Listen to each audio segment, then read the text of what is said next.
Good morning, guys.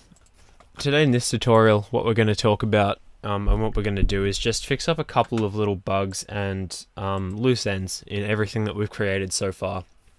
So we're going to tidy up like our... Oh, did my computer just freeze? Not real good. We're going to tidy up our level end blueprint, so this guy so that it looks a bit nicer. We'll tidy up our...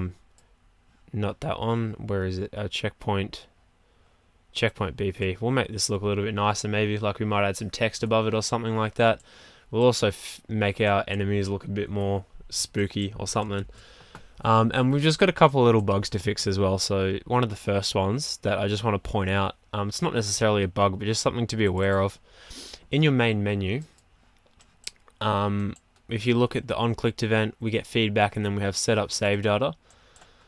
Here, what we're doing is we're setting our checkpoint to 00200 location. You just want to make sure... Oh, sorry, when we actually built this, I've changed this to 200 now. It used to be 000.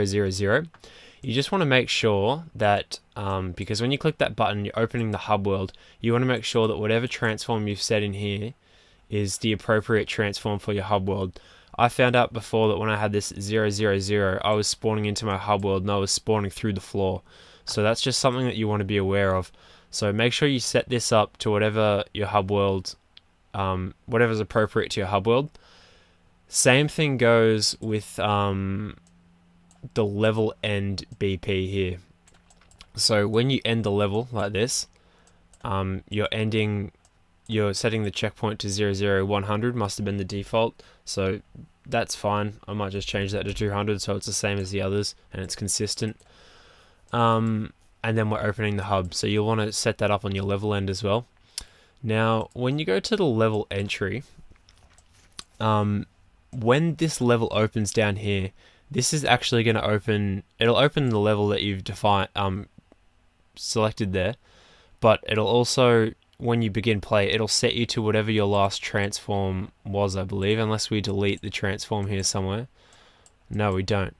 So when you open the level, it'll set your transform to 00 and 200 on the Z, because that would have been the last transform that's saved. So if you wanted to set a starting checkpoint as you go in, you could copy the thing from the level end, sorry.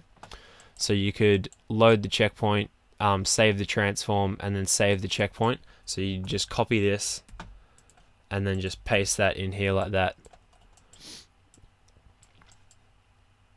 So now, whenever you enter a level entry BP, you have the option to save the checkpoint transform. So maybe what you'd do is you could recombine this pin here. And then what you could do is you could promote this to a variable and say starting transform, like that. So that's if you wanted to have a custom transform for every level. So with that pointed out, you can make that public down there as well. So alright, so that's all good. Now let's go ahead and just tidy up some of these blueprints. So what we might do for the level end, we'll do the level end first because that's the most bare. So go into your viewport up here. What we might do is we might just give this level end some text, just like we did for the level open portals. So if we add in widget, just leave that called widget, go to widget class down here, and just call that level name, make that a level name, drag that up like that.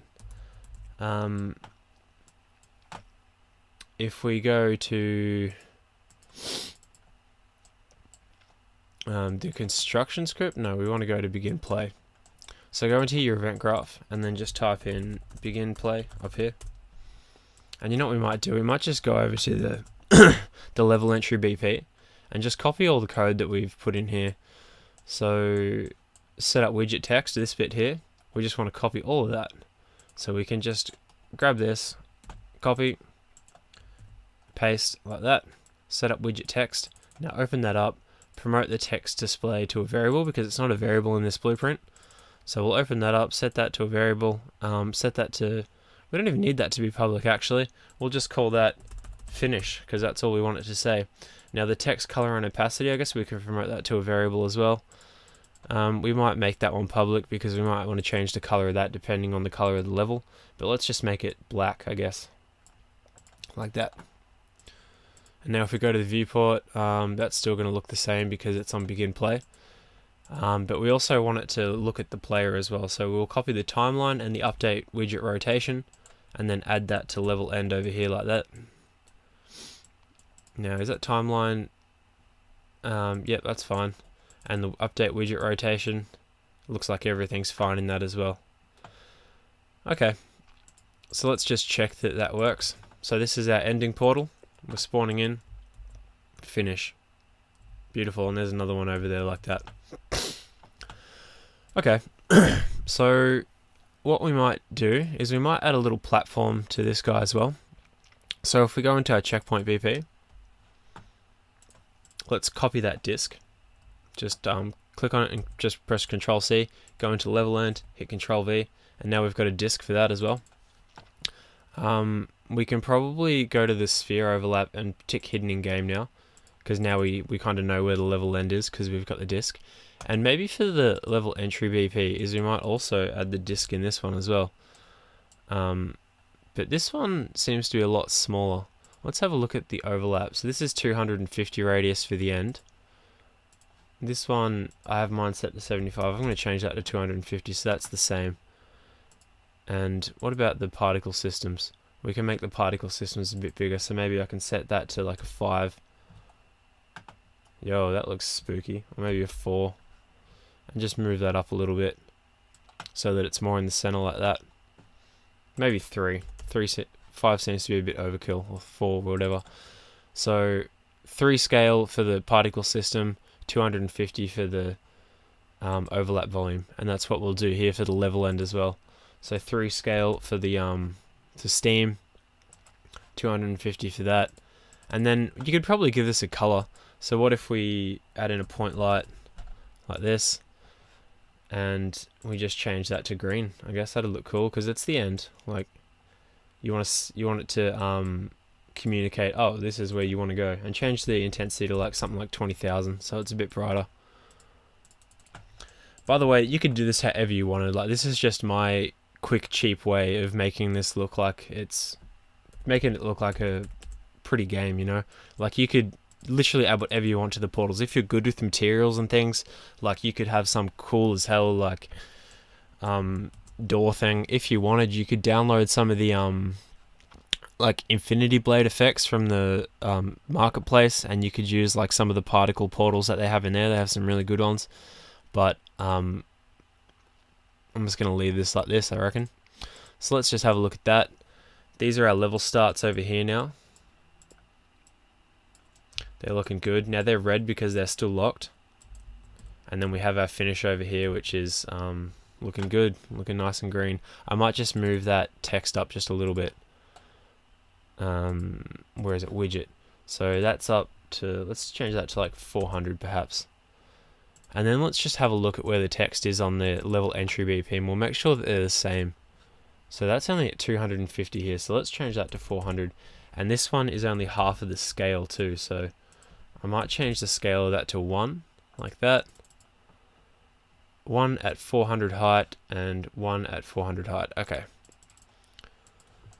Now let me just do something else here. So if I select one of the level end BPs and go to the details panel, let's unlock level 1, just like that. So now if I begin overlap with this, we hear a sound, and then level 1 unlocks and the level respawns. So the text above finish and the text above level 1 over there look relatively the same, which is cool. That's good. Okay, so they're looking a lot nicer now. I might just delete that from there, and I might delete that level finish over there as well, because we're not going to need that in the hub world. Okay. So the last thing that we might do is we had this simple chasing enemy thing. Let's maybe give him like a face or something. So if we just like crack open Google and we type in scary 2D face. This is something that I do whenever I'm just, oh, here we go, Jack Skellington, cool. So I'm just gonna go save as, I save everything in Dropbox usually. UE4. Where's our content? So save the image in your content. So this is the project that I'm using for these tutorials. Just go to your folder for your project, go to content, and then where is our checkpoint? And I'm just going to save this in here as face, just like that. And then if I open up the simple chaser BP, you want to import the new file down there. And let's just have a look to see if that imported. There we go, we've got our face down here. Now if I right click, I can create a material like that, face matte. We don't need to open that, I accidentally did that. So let's just close that down. And then if we go into our viewport over here, click on static mesh, change the material to face matte. There we go, now he's got a face and he's going to chase us like that. I mean, you didn't have to do that. You could have just used a material. Like, you could have just made him look like that, like everything else in the game. Let's just roll with the spooky face. Cool. So if you forgot what this guy did, I'll just remind you of this absolute masterpiece. So I'm just adding in a nav mesh. I'm pressing P so I can see where he can move. This is what he does. He moves at you like this. And then pushes you off the map. It's just like those little black bully demon things from Super Mario 64. They push you into the lava. That's just an error with the move to node. Don't worry about that. Oh man, I just closed my engine. Jesus. You know what? I think that was pretty much everything we needed to cover anyway. So I might just leave this tutorial there. If you were curious about how to get some more fancy particle effects and stuff for your portals, if you go to your engine launcher and you go to marketplace in here, just give that a second to load up.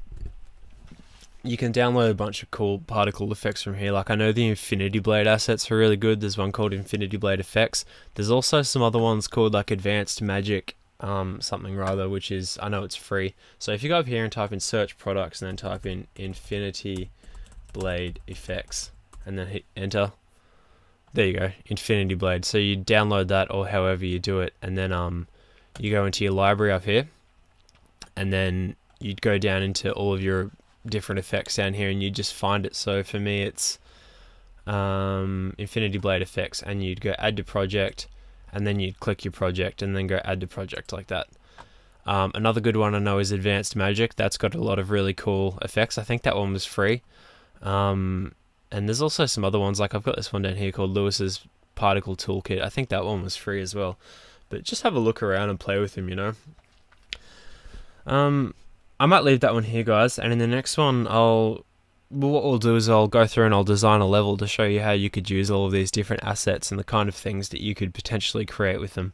So stick with me for that, and I guess I'll just see you in that next one. See you guys.